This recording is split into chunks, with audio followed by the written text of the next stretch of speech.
जे जे साधक इच्छितो, जे जे साधकाला हवे असते ते सर्व या रात्रीमध्ये मिळण्याची ताकद. काल रात्री महारात्री मोहरात्रीश्च दारुणा. तर या रात्रीमध्ये केले जाणाऱ्या अनुष्ठानामुळे तुमची ताकद 1000 पटीने वाढणारी असते. खास करून शाबरी मंत्र सुद्धा या रात्री खूप लवकर सिद्ध होतात. या दिवशी सूर्य देवता सुद्धा बलवान आहे बरं का. थोडक्यामध्ये एक पद्धतीची पडली होती ती भुरळ. तुम्ही जेवढे अनुष्ठान कराल, जे व्रत वैकल्य कराल.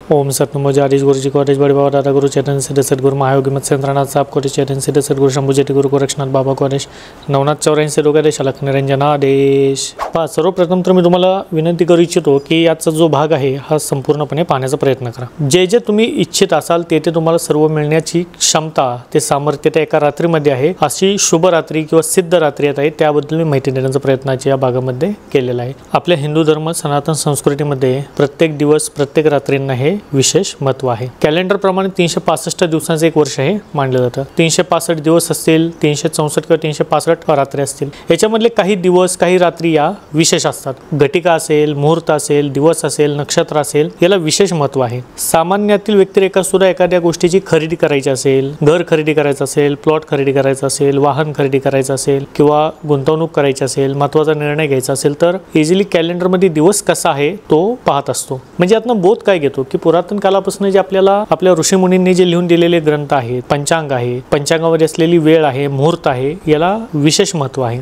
मुहूर्ताचा अर्थ काय होतो की ठराविक वेळेवरती किंवा एखाद्या ठराविक दिवसावरती किंवा ठराविक रात्रीवरती देवी देवतांची एक विशेष कृपा असते. मग ही कृपा काय करते? ही कृपा आपल्याला भलेही दिसत नसेल, परंतु या पिरियडमध्ये जे जे कार्य आपण देवतेप्रती करेल आणि देवतेला जे जे वरदान आपण मागेल, म्हणजे थोडक्यामध्ये जी आपली इच्छा पूर्तीसाठी जी आपण देवतेकडे प्रार्थना करतो ती प्रार्थना खूप लवकर फलित होते. देवता त्याला वरदान खूप लवकर देतात. असे काही विशिष्ट मुहूर्त असतात. मग या 365 दिवसांमध्येच 4 अशा महारात्री सांगितल्या गेल्या आहेत. बरं, तर या महारात्री कुठे सांगितल्या, याचं वर्णन आम्हाला कुठे मिळते? तर हे वर्णन आम्हाला मिळते दुर्गा सप्तशती अशा या महान ग्रंथामध्ये. या दुर्गा सप्तशतीमध्ये प्रथम अध्यायातील 79व्या मंत्रामध्ये आम्हाला एक श्लोक मिळतो. या श्लोकामध्ये असं वर्णन मिळतं की संपूर्ण 365 दिवसामध्ये जेवढ्या रात्री येतात त्या या रात्रींमध्ये 4 महारात्री या सिद्ध मानले गेले आहेत. मग या महारात्री कोणत्या ते आता सर्वप्रथम समजून घेऊयात. श्लोकाप्रमाणे काल रात्री महारात्री मोहरात्रीश्च दारुणा. काल रात्री, महारात्री, मोहरात्री आणि दारुण रात्री हे 4 महारात्री मानले गेलेले आहेत. थोडक्यामध्ये या सिद्ध रात्री मानले गेले आहेत. या 4 रात्री कोणत्या? तर शिवरात्री, ज्याला महारात्री म्हणलं गेलं आहे, जी दिवाळीच्या पूजनाच्या दिवशी असते, म्हणजे ज्या दिवशी दिवाळीमध्ये आपण लक्ष्मी पूजन करतो ते सुद्धा महारात्री म्हणले गेली आहे. एक महारात्री म्हणली गेली आहे जी होलिका दहनची रात्री असते, जेव्हा आपण होळी हे प्रज्वलित करतो, होळी पेटवतो, ती रात्री सुद्धा महारात्री म्हणली गेली आहे. तर एक रात्री जी म्हटली गेली आहे ज्या दिवशी कृष्णाचा जन्म झाला त्याला मोहरात्री म्हणले गेलं आहे, ती सुद्धा एक महारात्री आहे. मग असे या रात्रींमध्ये नक्की फरक काय आहे, असे या रात्रींमध्ये नक्की विशेषता काय आहे ते आधी समजावून घेऊयात. कारण या रात्री केली जाणारी जी पूजा असते, या रात्री जे केलं जाणार मंत्र जाप असतो, कोणत्याही सिद्धी असतात किंवा कवच पठण असतात, कोणत्याही पद्धतीचं देवी देवता प्रती केलं जाणारं हवन असते, हे विशेषतः फलदायी मानला गेलेला आहे. त्यामुळे या महारात्रींना विशेष असं बळ प्राप्त होतं आणि साधकाला सुद्धा जे जे साधक इच्छितो, जे जे साधकाला हवे असते ते सर्व या रात्रीमध्ये मिळण्याची ताकद निश्चितपणे आहे. जशा सामान्य रात्री असतात तसे या सामान्य रात्री नसून यांना रात्रीच्या पूर्वी महा हा शब्द लागला आहे, म्हणजे या रात्री नसून महारात्री आहे. बरं, आता जी येणारी महारात्री म्हणजे थोडक्यामध्ये जी मोहरात्री आहे, जे सिद्ध रात्री मानले गेले आहे, शास्त्राप्रमाणे याचं वर्णन आम्हाला 2 ठिकाणी पाहायला मिळते. प्रथम वर्णन आहे की समुद्र मंथनामध्ये ज्या वेळेस अमृत हे समुद्रातून बाहेर निघाले, या अमृताचं प्राप्तत्व हे असुरांकडे गेलं, म्हणजे राक्षसांकडे अमृत हे गेलेलं होतं. असुरांकडनं त्या अमृताची परत प्राप्ती करण्यासाठी भगवान विष्णूंना मोहिनी रूपाचं अवतार हा घ्यावा लागला होता. ज्या रात्री हा मोहिनी अवतार धारण साक्षात प्रभू विष्णूंनी केला, ही मोहिनी रात्र म्हणजेच मोहरात्री होती. आणि याच मोहिनी अवताराचा प्रताप होता, जे सर्वच्या सर्व असुर राक्षस हे मोहवश स्वतःला विसरून भान हरपून त्यांनी अमृतत्व हे मोहिनीकडे किंवा तो अमृताचा कलश हा मोहिनीकडे देऊन टाकला. थोडक्यामध्ये एक पद्धतीची पडली होती ती भुरळ म्हणजे मोह, त्यामुळे याला म्हटले गेलं आहे मोहरात्री. दुसरं वर्णन आम्हाला कुठे पाहायला मिळते तर ते वर्णन पाहायला मिळते प्रभू कृष्णांच्या जन्माच्या वेळेस. प्रभू कृष्णांचा जन्म हा कारागृहामध्ये झाला. ज्या रात्री कारागृहामध्ये प्रभू कृष्णांचा अवतार किंवा कृष्णाचा जन्म झाला ती रात्र म्हणजे सुद्धा मोहरात्री होती. मग मोहरात्री का म्हटले गेलं का तर ज्या वेळेस हा अवतार पृथ्वीवरती आला त्यावेळेस त्या कारागृहाबाहेर असलेले जेवढे काही सैनिक होते किंवा मथुरा ते ब्रज हा जो मार्ग होता, या मार्गावरती असलेले जेवढे मनुष्य होते, प्राणी, पक्षी, जीव जंतू सकळच्या सकळ सर्वजण मोहित अवस्थेमध्ये गेलेले होते. म्हणजेच त्यांना एक पद्धतीचा मोह किंवा भुरळ पडली होती. ती रात्र म्हणजे सुद्धा मोह रात्री होती, कारण त्या रात्री सर्वस्व समस्त सृष्टी चक्रावरती मोह हा व्याप्त झालेला होता. त्यामुळे या रात्रीला विशेष असं महत्व प्राप्त आहे. हे दोन वर्णन आम्हाला पुराणांमध्ये पाहायला मिळतात. या महारात्रींचं वर्णन ज्या अनुषंगाने येते त्या अनुषंगाने आपला फायदा इथे समजून घ्यावा की ही रात्री जी असते ती साधारण देवी देवता किंवा साधारण देवी पूजेसाठीची ही रात्र नाही. सिद्ध असेल, अघोरी असेल, तांत्रिक असेल, साधक असेल, भक्त असेल किंवा संसारामध्ये जीवन जगणारा सामान्य कुटुंबातील साधारण व्यक्ती असेल, तुम्ही जे जे मागाल ते पूर्णत्व करून देणारी असा आशीर्वाद रूपी दिलेले आहे. या रात्री आपण देवीसाठी किंवा देवासाठी जे काही पूजन करेल, जे एखादं अनुष्ठान करेल, जे एखादं कवच सिद्ध करेल किंवा एखादा मंत्र तुम्ही सिद्ध कराल किंवा एखादा मंत्र सिद्ध असेल त्याचं पुनश्चरण कराल, तर या सर्व केलेल्या कार्याला फळ हे लवकर प्राप्त होते. 1000 गुणा अधिक फळ या रात्रीमध्ये केलेल्या साधनांना मिळते. म्हणजे त्या साधकाला एका माळेचं फळ हे 1000 वेळा ओढलेल्या माळी इतकं मिळतं. हे याचं खासियत आहे. थोडक्यामध्ये मग सपोज तुम्ही जर एखादा कवच पाठ केला, ज्या अनुषंगाने बजरंग बाण असेल किंवा चंडी कवच असेल, नारायण कवच असेल, हनुमान कवच असेल, हे कवच आहेत. कवच म्हणजे एक साधारण पद्धतीचं आपण म्हणूयात की हे तांत्रिकच प्रयोग असतात जे कवचचे असतात, जसे की बजरंग बाण आहे किंवा चंडी कवच आहे. या रात्री जर या कवचाची तुम्ही सिद्धी केली सेन्स काय, हे कवच तुम्ही सिद्ध केले, तर या रात्रीमध्ये केल्या जाणाऱ्या अनुष्ठानामुळे तुमची ताकद 1000 पटीने वाढणारी असते. ह्या कवचाचीच ताकद मुळामध्ये 1000 पटीने अधिक वाढलेली असते, त्याची तीव्रता वाढलेली असते. मग याचा फायदा कोणाला होणार आहे? तो फायदा होणार आहे तुम्हा आम्हाला. अनेक असे काही गोष्टी आहेत ज्या या रात्री सिद्ध होतात. खास करून शाबरी मंत्र सुद्धा या रात्री खूप लवकर सिद्ध होतात. देवी देवतांची केले जाणारे हवन सुद्धा या रात्री खूप लवकर सिद्धत्वाला पावतात. म्हणून तर तुम्ही जे जे इच्छा तुमच्या असतील, ज्यासाठी तुम्ही काही गोष्टी करण्यासाठी आतापर्यंत धडपडत आहात किंवा अनेक व्यक्तिरेखा पहा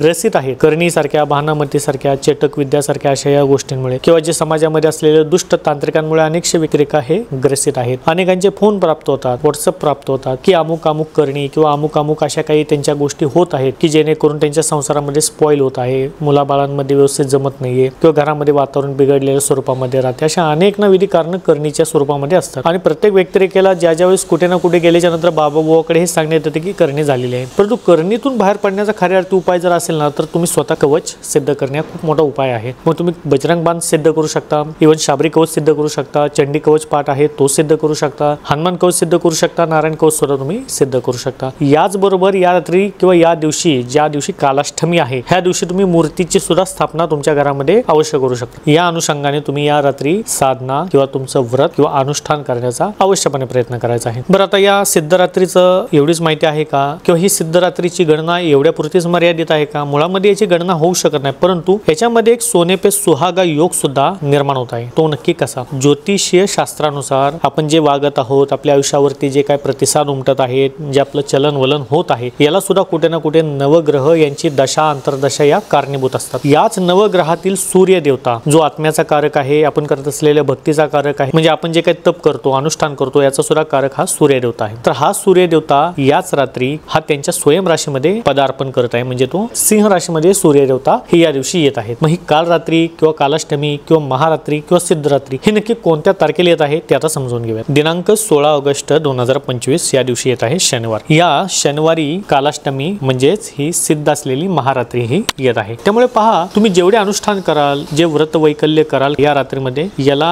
विशेष असे महत्व प्राप्त होणार आहे. आणि रात्री याचा अर्थ काय होतो? खऱ्या अर्थी तर हा निश्चित कालामध्ये केले जाणारं जे पूजन असतं हे रात्रीसाठी खऱ्या अर्थी योग्य आहे किंवा ग्राह्य आहे. जे आता तुम्ही अनुष्ठान कराल, ज्यांनी बजरंग बाण प्राप्त केलं आहे, नारायण कवच असेल किंवा शाबरी कवच असेल, चंडी कवच असेल, ह्या सर्व साधकांना मी तर विनंती करेल की या रात्री म्हणजे दिनांक 16 ऑगस्ट 2025 शनिवार सुद्धा अनिशा येत आहे. या दिवशी तुम्ही सिद्ध केलेले जे कवच आहे त्याचं पुनश्चरण करायचं आहे. म्हणजेच त्याचं परत एकदा 108चं अनुष्ठान हे तुम्हाला तुमच्या घरामध्ये बसून करायचं आहे. याचा मुळामध्ये फायदाच फायदा आहे. सामान्य व्यक्तिरेखा किंवा संसारूपी जीवनामध्ये एखादा व्यक्तिरेखा हा दररोजच्या सेवेमध्ये किंवा वारंवार अनुष्ठान करू शकत नाही. मग यासाठी ही रात्र आपल्याला सोडायची नाही. याचं रिझन काय आहे की या रात्री तुम्ही अनुष्ठान केल्याच्या नंतर 365 दिवसाची एनर्जी तुम्हाला एका रात्रीमध्ये प्राप्त होते. ही या रात्रीची खासियत आहे. त्यामुळे ज्या ज्या व्यक्तिरेखांनी ज्या ज्या दीक्षा खास करून कवच सिद्ध करण्याच्या माझ्याकडनं प्राप्त केलेले आहेत, त्याची रेकॉर्डिंग सुद्धा तुमच्याकडे आहे. अवश्यपणे तुम्ही कवच हे परत एकदा सिद्ध करायचं आहे. अवश्यपणे हे सिद्ध करण्यासाठी बसायचं आहे. दुसरा पॉइंट आहे की ज्या व्यक्तिरेखांना आता बजरंग बाण दीक्षा हवी आहे आणि अनिशा येणाऱ्या 9 तारखेला म्हणजे 9 ऑगस्ट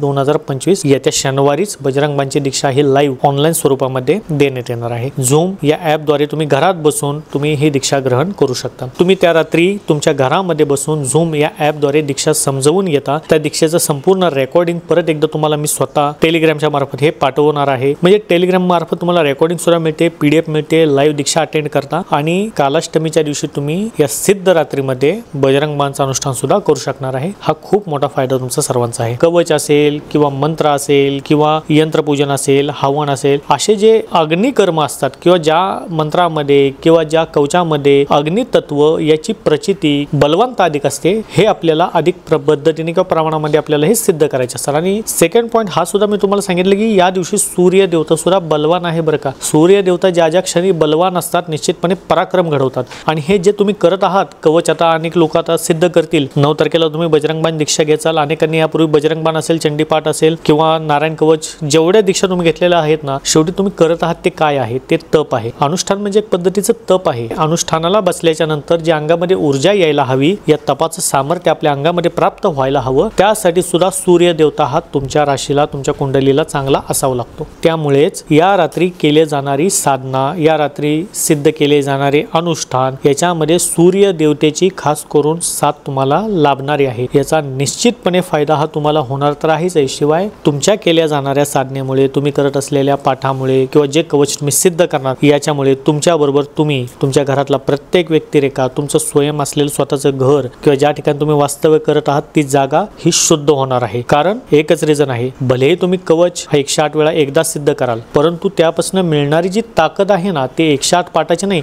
तर 1000 पाठ केलेली ताकद तुम्हाला याच्यामध्ये प्राप्त होणार आहे। म्हणजे एवढी बलवंत या रात्रीमध्ये आहे। त्यामुळे अवश्यपणे ही रात्र प्रत्येक साधकाने, प्रत्येक भक्ताने किंवा घरातील प्रत्येक मनुष्याने, स्त्री असो पुरुष असो, सर्वांनीच या रात्री आपल्याला अनुष्ठान करायचं आहे, या रात्री कवच सिद्ध करायचं आहे। हा मनामध्ये ध्यास हा अवश्यपणे बलवत्तर ठेवा, हा निर्माण करा। तेव्हाच खऱ्या अर्थी हे कार्य साध्य व्हायला सुरुवात होतील। अनेक असे प्रसंग येतात की साधना करताना, अनुष्ठान करताना, दीक्षा प्राप्त करताना, दीक्षा घ्यायचं जरी असेल, ती बुद्धी ज्यावेळेस तुमची होती की दीक्षा प्राप्त करायची, त्यावेळेस काही ना काही आडवं येतं, नकारात्मकता आडवी येते। अशा वेळी हे सर्व काम आपल्याला धुडकावून लावायचे असतात। कारण ज्यावेळेस तुम्ही तुमच्या मतावरती ठाम राहता की मला अनुष्ठान करायचं आहे, हे मला तप करायचं आहे, हे मला पाठ करायचं आहे, त्यावेळेसच हे पाठ हे खऱ्या अर्थी पूर्ण होतात। कारण खऱ्या अर्थी जी तयारी असते ना, ती आपल्या आत्म्यापासून, आपल्या मनापासून होते आणि त्यासाठी सूर्य देवता या रात्री तुम्हाला सक्षम बनवणार आहे। अवश्यपणे तुम्ही येणाऱ्या 9 तारखेच्या बजरंगबाण दीक्षेमध्ये सहभागी व्हा। त्याची बुकिंग करण्यासाठी किंवा जे आता लिमिटेड सीट आहेत, जोपर्यंत त्याचे सीट अवेलेबल आहेत तोपर्यंत या सर्व गोष्टी ओपन राहतील। म्हणजे थोडक्यामध्ये तुम्ही याच्यामध्ये तुमचं एनरोल करू शकता। या अनुषंगाने जो स्क्रीनवरती नंबर दिसत आहे त्यावरती कॉल करून तुम्ही बजरंगबाण दीक्षेविषयी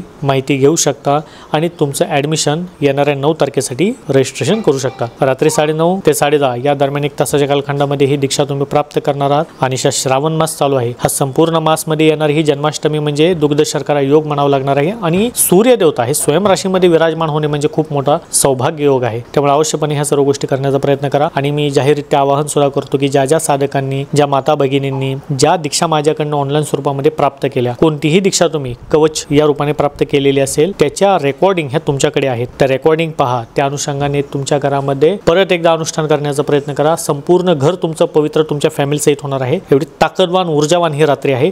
कोणीही येणारी जी 16 तारीख आहे म्हणजे 16 ऑगस्ट 2025 कालाष्टमी, हे मिस करू नका, हे मी तुम्हाला सर्वांना जाहीर आवाहन करतो। भेटूया अशाच नवीन माहितीसह नवीन व्हिडिओमध्ये। तोपर्यंत सर्वांना सत नमो आदेश, गुरुजी को आदेश, अलख निरंजन आदेश।